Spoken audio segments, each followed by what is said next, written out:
And sensitive data exposure, it's a little bit like what we're talking about with the broken authentication information leakage, where there's some information that should be handled more carefully than most information. And that information becoming exposed is partially because there's no encryption on it. Like there's a lot of plain text information floating around between services, or just getting sent to the user when the user didn't even need it. Like sometimes the information of a collection of users gets presented to one user. Suppose this is a modern version of the classic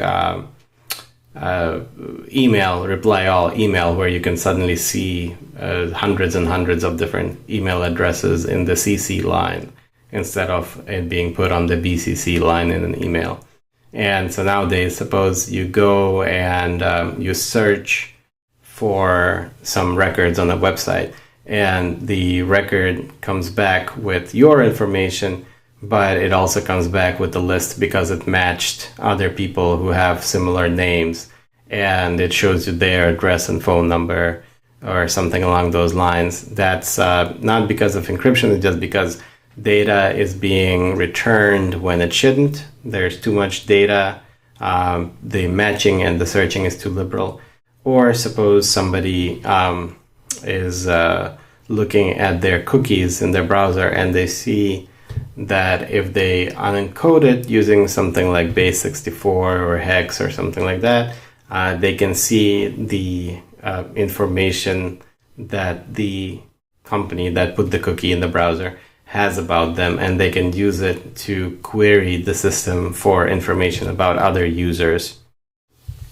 And the other thing is that if there's no distinction in the data, like suppose if your browsing history is treated the same as suppose your blog posts, or suppose both of these things are treated the same as your medical records, or all three of those things are treated the same as your password. If there's no distinction in how data is treated or stored, like different levels of encryption, different levels of protection, then what can happen is, suppose when somebody gets access to your password, they suddenly can see all your secrets in a particular account, in a particular website, and that's not how things should be designed. There should be higher levels of privilege and more verification around more sensitive data. Like suppose a website should almost never offer to show you your own password. Like if you just think about that, there shouldn't be any scenario where you need the website to show you your password in plain text. Like that functionality should not exist.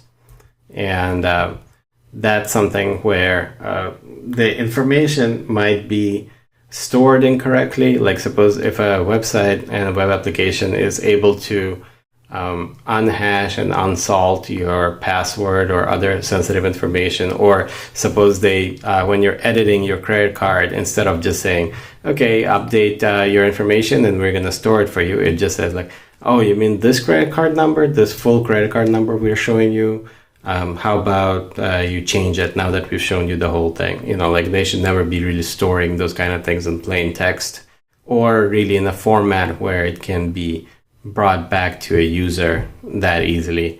And there's also the matter of storing too much information, being information hungry, where that's a real trend nowadays, because I said there's this new kind of movement to do a lot of data analysis, machine learning, do more and more things with customer data, and understand more about customers using their patterns in shopping and social media and all kinds of things.